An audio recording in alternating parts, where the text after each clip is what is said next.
Hello लोगोफोर, नोंथांमोनखौ फिन खनसेबाव आंनि बे गोदान भिडिअ बरायनाय थाबाय। आसा खालामबाय नोंथांमोना भिडिअखौ मोजाङै जोबजासिम नायगोन होननानै।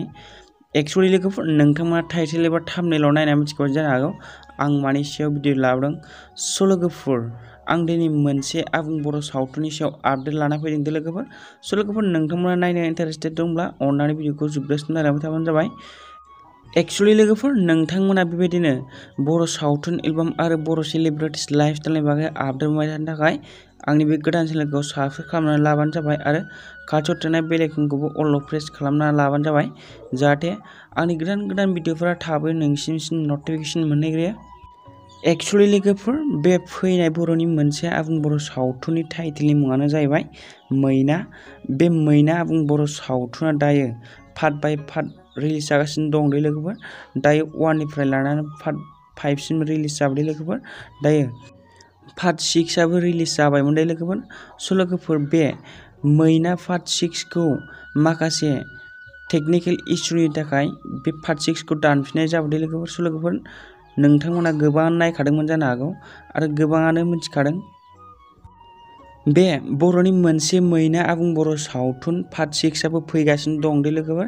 स' लोगोफोर, नोंथांमोना सोर बे बर'नि मोनसे मैना आबुं बर' सावथुनखौ सोर नायखांखो आरो सोर नायाखै आरो सोर नायनानै माबायदि मोनदों अननानै कमेन्ट सेक्सनाव खोन्थाहरबानो जाबाय दे लोगोफोर।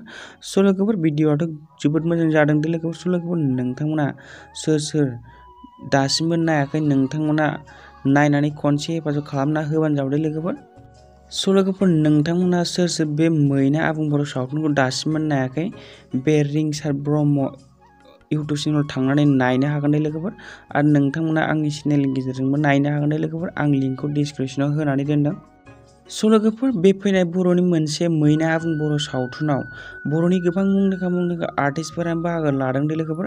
स' लोगोफोर, नोंथांमोना बे मैना आबुं बर' सावथुनखौ गोबां नायखाबाय आरो गोबाङा मिथिखाबाय जानो हागौ।